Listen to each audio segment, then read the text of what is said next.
So madam, పేషెంట్కి treatment అనేది ఎలా ఉంటుంది? అంటే ఎంత ఎర్లీ స్టేజ్లో మనం డయాగ్నోస్ చేస్తే మెడిసిన్తో కవర్ అయ్యే ఛాన్సెస్ ఉంటాయా? అట్లాగే ఏ స్టేజ్లో ఉన్న వాళ్ళకి సర్జరీ అనేది అవసరం ఉంటుంది?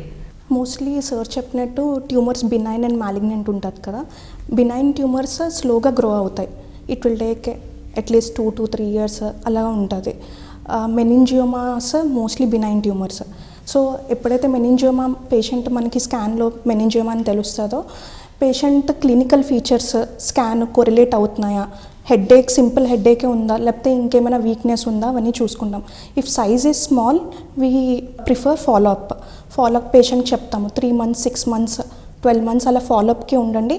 If at all size grow అవుతుండి క్లినికల్ ఫీచర్స్ ఏమైనా వీక్నెస్ రావడం కానీ అలానే ఉంటే మనము సర్జరీ ప్రిఫర్ చేస్తాం. లేదు పేషెంట్స్ ట్యూమర్ సైజ్ సేమ్ ఉంది, గ్రో అవ్వట్లేదు అంటే మోస్ట్లీ మనము ఫాలోఅప్లో ఉంచుతాము, కన్జర్వేట్గా ట్రీట్ చేస్తాము. అదే సేమ్ గ్లయోమాస్ ఉంటాయి, మాలిగ్నెంట్ ట్యూమర్స్. మళ్ళీ గ్లయోమాస్ కూడా డిఫరెంట్ గ్రేడ్స్ ఉంటాయి. Grade 1, grade 2, grade 3, grade 4. Grade 1, grade 2 మళ్ళీ లో గ్రేడ్ గ్లయోమాస్, అవంత ఫాస్ట్గా పాకరవు. గ్రేడ్ 3, గ్రేడ్ 4 ఫాస్ట్గా పాకరే గ్లయోబ్లాస్టోమా అని అంటాము.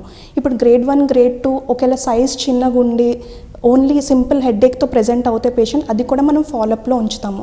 Grade 3, grade 4 gliomas size impact బట్టి మనము సర్జరీ ప్రిఫర్ చేస్తాము. నార్మల్గా సర్జరీ ఏంటంటే క్రేనియోటమీ, బోన్ తీసేసి డ్యూరామాటర్ పైన బ్రెయిన్ కవరింగ్ తీసి మైక్రోస్కోప్ యూస్ చేసుకొని మనము వాస్కులారిటీ, ట్యూమర్ వాస్కులర్ బట్టి సర్జరీస్ ప్రిఫర్ చేస్తాము.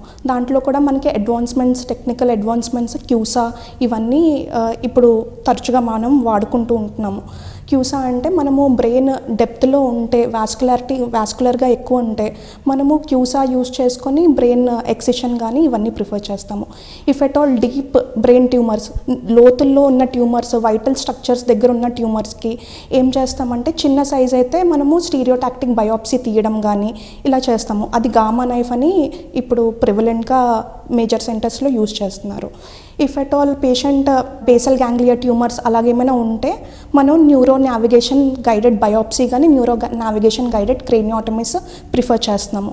అదేంటంటే 3D CT 3D MRI imaging load అయి ఉంటుంది ఒక సిస్టంలో. ఆ సిస్టమ్ మనము పేషెంట్ ఫ్రేమ్ పెట్టేసి కొరిలేట్ చేసుకుంటాం.